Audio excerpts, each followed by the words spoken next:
Hi all, ഇത് കോഴിക്കോട് ജില്ലയിലെ കടലുണ്ടി പുഴയാണ് കേട്ടോ. ബ്യൂട്ടിഫുൾ ആയൊരു സ്ഥലമാണ് കേട്ടോ ഇത്. ശാന്തമായി ഒഴുകുന്ന പുഴയും അതേപോലെ തന്നെ ചുറ്റും നല്ല പച്ചപ്പും മനസ്സിന് വളരെ സന്തോഷം നൽകുന്ന ഒരു കാഴ്ചയാണ് കേട്ടോ ഇതൊക്കെ. ഈ പുഴയിൽ കൂടി കുറേ ദൂരം ഇങ്ങനെ ബോട്ടിങ് ചെയ്യുമ്പോഴേ നമുക്ക് പല കാഴ്ചകളും കാണാൻ പറ്റും. ട്രെയിൻ പോണതും അതേപോലെ തന്നെ നിറയെ കണ്ടൽ കാടുകളും പച്ചപ്പും കുറേ പക്ഷികളൊക്കെ കാണാനായിട്ടൊക്കെ പറ്റി.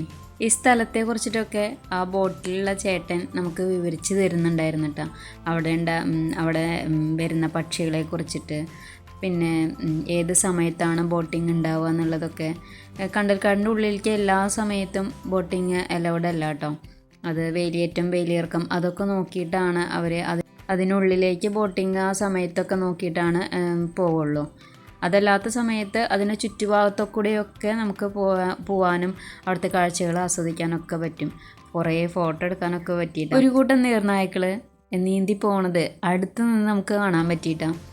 ആദ്യമായിട്ടാണ് ഈ ബോട്ടിലുള്ള ചേട്ടനും ഇത്രയും അടുത്ത് നിന്ന് കാണാനായിട്ട് പറ്റിയത് കേട്ടോ. അവർക്കും കാണാറുണ്ട്, കൂട്ടത്തോടെ തന്നെ പോകുന്നത് കാണാറുണ്ട്. പക്ഷേ അകലെ നിന്നിട്ടൊക്കെ കൂടുതലും കണ്ടിട്ടുള്ളതെന്നാണ് പറഞ്ഞത്. അടുത്തുനിന്ന് കാണുന്നത് ഞങ്ങളുടെ കൂടെ ബോട്ടിങ്ങിന് വന്ന സമയത്താണെന്നാണ് പറഞ്ഞത്. അത് വളരെ മനോഹരമായിരുന്നു കേട്ടോ. അങ്ങനെ കൂട്ടത്തോടെ ഒരു കുടുംബം പോലെ നീന്തി പോകുന്നത് കാണാൻ നല്ല രസമായിരുന്നു. കടലുണ്ടി പുഴയിൽ കുറേ മുന്നേയൊക്കെ ഒരു അപകടമൊക്കെ നടന്നിട്ടുണ്ട്. അതൊക്കെ ഈ സ്ഥലത്തായിരുന്നു കേട്ടോ. അവിടെ തകർന്നു വീണ പില്ലറൊക്കെ നമുക്ക് കാണാനായിട്ട് പറ്റി. പ്രകൃതിനൊക്കെ ഇഷ്ടപ്പെടുന്നവർക്ക് മറക്കാൻ പറ്റാത്ത ഒരു കാഴ്ച സമ്മാനിക്കും കേട്ടോ ഈ ഒരു കടലുണ്ടി പുഴ. പ്രകൃതിയോടൊപ്പം കുറച്ച് സമയം ചിലവഴിക്കാൻ ആഗ്രഹിക്കുന്നവർക്ക് ഈ സ്ഥലം സൂപ്പർ പ്ലേസാണ് കേട്ടോ.